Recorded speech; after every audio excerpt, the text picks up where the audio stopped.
ازيكم؟ يلا بينا سوا نعمل الأكلة اللذيذة اللي ما يختلفش عليها اتنين، ملوخية وفراخ ورز.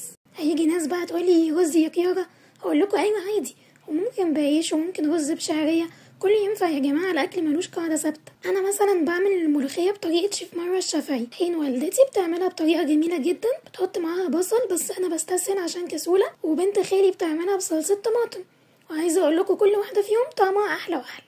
يلا بينا سوا نبدأ الأول بالملوخية. طبعا أنا سلقت الفراخ وأنا ببهر شوربة الفراخ بملح وفلفل وحبهان ومستكة لو متاح وبابريكا مدخنة، كزبرة ناشفة وقرفة وطماطم وبصلة، وساعات بحط جزر وساعات لأ، وساعات بحط افتكاسات تانية خالص هبقولكوا عليها مرة تانية.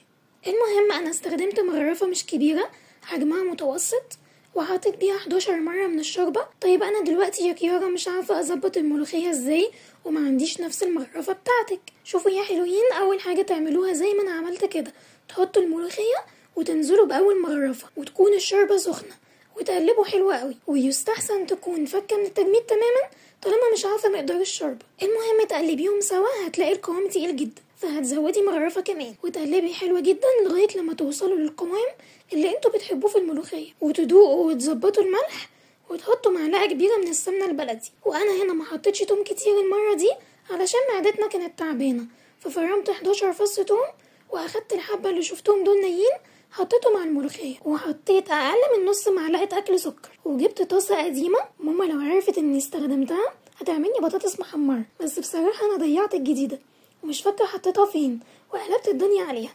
ونصيحة ابدا ما تستخدموش تيفال متجرح، بس المرة دي كنت مضطرة ليها.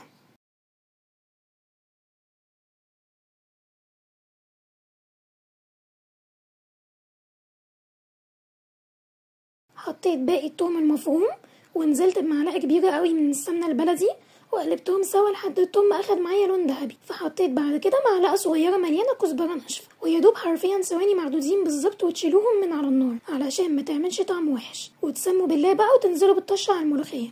بلاش شهقة ولا سويطة ولا التخاريف دي يا جماعة، مفيش احسن من بسم الله الرحمن الرحيم وانتي بتدلقي الطشة، ومفيش احسن من انكم تقولوا اللهم احسن ما بين يدي. وبجد الاكل بيطلع طعمه من الجنة لما بيتعمل بحب، ولو نفس الوصفة شخص زهقان ومتضايق عملها عمرها ما بتظبط. فدايما فكروا انكم بتطبخوا لحبايبكم، واعملوا بحب واستعينوا بالله. المهم كده خلصنا الملوخية، يلا بينا بقى نعمل البقسماط البيتي.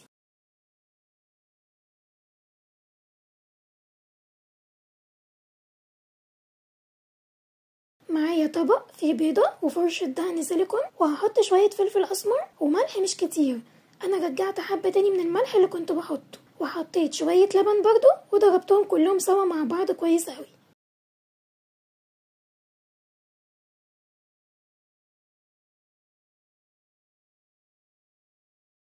هجيب بولة وهحط فيها بقسماط ناعم على قد كمية الفراخ اللي هتتعمل. انا هنا زودت للأسف بس ما رميتهمش، وحطيتهم في كيس في الفريزر مش التلاجة، علشان لما اجي اعمل مرة تانية استخدمهم وما نهدرش مكونات. لو مفيش بقسماط ناعم وعندكم عيش فينو بايت، بدل ما يترمي حمصوه في الفرن واطحنوه، هيبقى معاكم بقسماط ناعم وزي القمر. يلا بينا نضيف البهارات على البقسماط. حطيت فلفل اسمر وتوم بودرة وكزبرة ناشفة وبصل بودرة وبابريكا مدخنة وزنجبيل وملح بسيط خالص رشة كده، ونقلب كله مع بعض كويس قوي. ولو عايزين تعملوا ميكس بين الدقيق والبقسماط مفيش مشاكل زي ما تحبوا. وهجيب الفراخ اللي معايا ادهنها بالفرشة واغلفها كويس في كل مكان بالبيض علشان لما احط البقسماط يمسك عليها. ولو مش عايزين تحطوا بيض في الوصفة، غطسوا الفراخ في الشوربة وطلعوها على البقسماط على طول. المهم بعد كده بحط الربع فرخة في البقسماط وبغلفها كويس قوي، وبروح بيها على نار عالية، واحط طاسة قلية فيها زيت غزير وسخن، وبنزل بالفراخ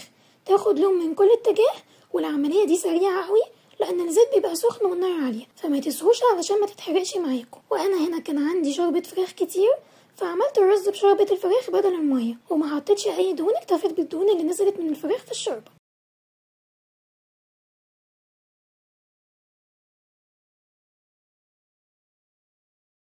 وجبت بولة حطيت فيها الرز وقلبتها على طبق التقديم، فعمل معايا شكل الرز كده. بابا بيحب الملوخية في طبق منفصل، بس انا بابا بيقولي انتي بتاكلي اكل بط، علشان انا بحب الملوخية على الرز. طبعا زي ما قلت دي اذواق يا جماعة، اذواق. امال بقى لو تعرفوا اني بحط على الرز شوربة عدس وسلطة وخضار احنا كده حلقتنا خلصت، واتمنى تجربوا الوصفة وخاصة الفيجيتار المنزلي وتقولوا لي رأيكم، وبالهنا والشفا.